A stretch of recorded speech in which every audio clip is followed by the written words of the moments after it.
And a hearty welcome to one and all. This is episode 167 of the Confessions of a Not So Dangerous Mind podcast. I'd like to thank you all for spending some of your Thursday evening with me here in the car as I drive home.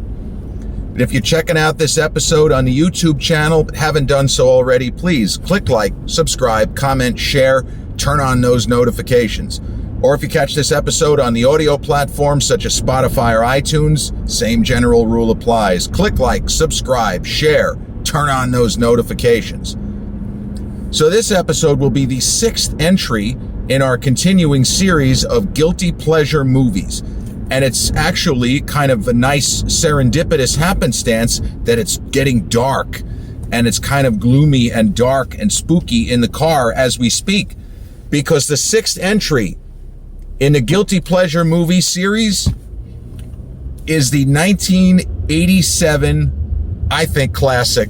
Many critics thought it was a piece of crap horror movie based on stories by Stephen King and directed by Michael Gornick, and also co-written by George Romero, the zombie man himself, Creepshow 2. So I saw the original Creepshow, which came out in 1982. It was a box office hit and got pretty good reviews in general. And then the first Creepshow had 5 kind of short stories or short horror movies, if you will. Each one was around between 20 and 25 minutes. For Creepshow 2, they decided to go in a different direction and have 3 segments, but that they were going to be considerably longer and almost like short films, as opposed to episodes of Tales from the Dark Side kind of thing. I like Creepshow. I absolutely adore Creepshow 2, and I would say I've seen it start to finish at least 25 times. Even though there is huge differences in quality among the 3 segments. I believe that the first segment is okay. That's called Old Chief Woodenhead. It certainly has the biggest cast. You have George Kennedy, who not long after Creepshow 2 played Leslie Nielsen's sidekick, Ed Hocken, in the Naked Gun movies. And you had Dorothy Lamour, formerly worked with Bob Hope in the Road movies that, in the 50s and 60s. And Holt McElhaney, who was a rising star and has never not given a great performance in anything that I have seen him in, whether it's a trashy action film like the one he did with, well, it wasn't trashy. He did Wrath of Man recently, and he really brings it. He's great in that movie, even though it doesn't really seem like the kind of movie that you're going to get a great performance out of a supporting player, but he is fantastic in that film. So the Old Chief Woodenhead, the first story, is about, it's set in a kind of dusty, I think it's supposed to be New Mexico, but it's a town that's basically going nowhere. It's a deserty kind of town, and the jobs have moved away, the money's moved away, there aren't any families like living there, growing with the town. It's just a dead-end situation. And without getting into specifics of plot, there is a pretty brutal robbery that takes place, and the Hope McElhaney character is very deeply involved in that robbery. And their family, the George Kennedy and Dorothy Lamour characters, they have this big wooden Indian, literally, called Old Chief Woodenhead, outside their shop. They have a general store. And Old Chief Woodenhead decides to take matters into his own hands when the shit hits the fan. And it's okay. It's pretty well orchestrated. It's very well acted for this sort of thing. I've never loved that segment. I always just thought it was okay. It's decent, but there's certain things that I can buy. Like, I can buy supernatural and I can buy real crazy stuff happening. But if it doesn't hit me right, And there was something about that particular story, as much as I watched it over and over, and I used to recite the dialogue literally word for word, it doesn't altogether work for me. It's just okay. And yet, I've seen that segment at least 30 times. It's like I want to like it more than I do. And also, the interplay, the dialogue, Holt McElhaney is so fire, the way that he reads his lines. I mean, he's just fucking hilarious. Even though his character is not funny, he's hilarious in the way that he relates to George Kennedy, Dorothy Lamour, and his two friends, one of whom is played by Hal Holbrook, the famous old actor. His son, David, they cast him in this movie.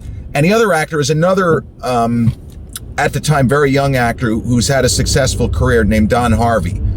He was in John Sayles' 8 Men Out the next year. So clearly, John Sayles, whether or not he liked Creepshow 2, he was impressed with Don Harvey enough to offer him a pretty big role in his movie 8 Men Out, which is, for my money, top 5 all-time best baseball movies. And Don Harvey is very, very good in that film. So yeah, Old Chief Woodenhead is just okay. It's not great. And the last segment in the movie is also not that great. It's called The Hitchhiker, no relation to the HBO series, which was on the air and very popular for a time in the 80s. In The Hitchhiker, the actress Lois Chiles, she was in, I believe she was in the Bond film Moonraker. She played the Bond girl. She plays what we're led to believe is a very wealthy married woman who is happily married, but also, I don't want to say she's having an affair. She's cheating on her husband would be more accurate. She has a kind of a gigolo who she pays, I guess, $150 a pop or whatever.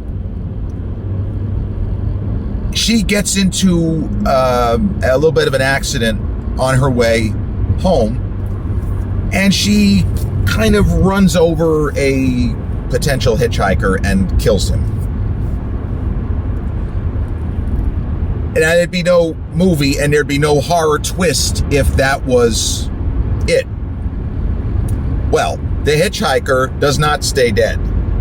He keeps miraculously resuscitating, I think, and then they play cat and mouse for the rest of the story. Now, this is one of those where you're not really sure, is this guy really resuscitating, or is she having a complete psychotic break?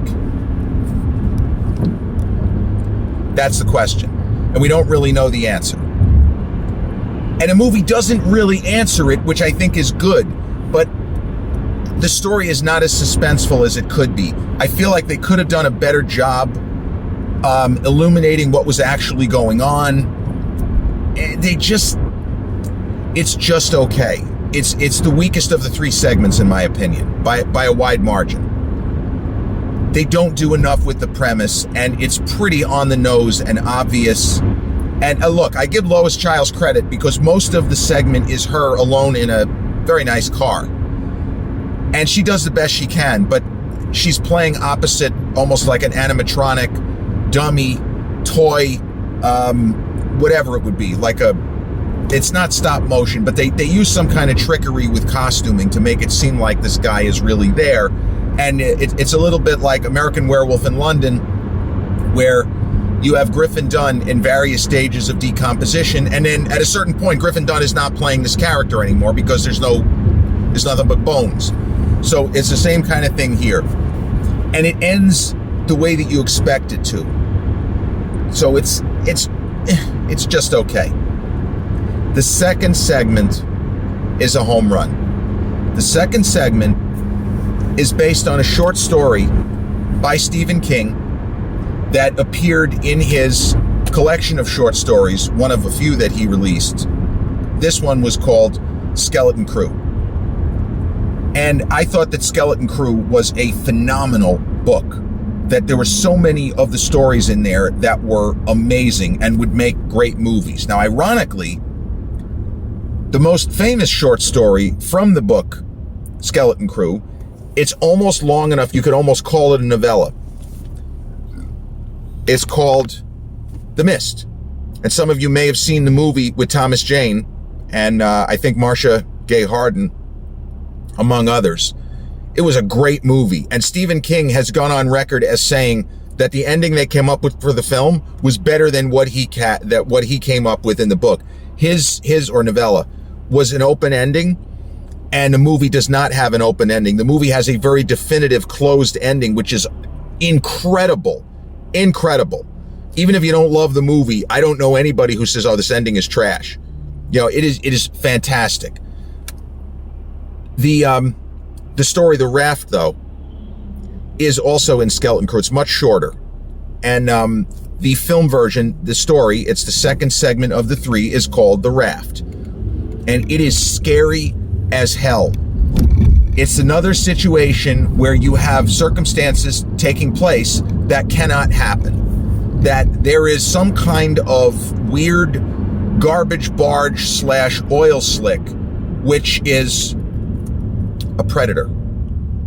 And there's no logic, reason, or rationality to it, but we go with it because it's a horror movie. And in the world of this horror movie, it is believable, it makes sense, and it has an internal logic to it. So essentially you have these 4 kids. I guess they're supposed to be college age. I don't think that they're up to like grad school. I think they're probably supposed to be 21 or 22. And they go to this mostly abandoned lake that has a raft, literally just sitting in the middle of this lake. And it was a long ride from home, presumably somewhere, near Los Angeles. We don't know exactly where this is supposed to be. There's a long ride, and it's 1987. Nobody has a cell phone. There's no GPS. You could still get lost in California in 1987. They're in the middle of nowhere, and they drive out to this abandoned, it's not abandoned, it's an area where one of the characters, Randy, one of the boys, it's 2 boys and 2 girls, he knows this particular spot because he had seen it not that long prior. He was on some kind of a science, like a field trip with his class. So they drive out, and they're all stoned.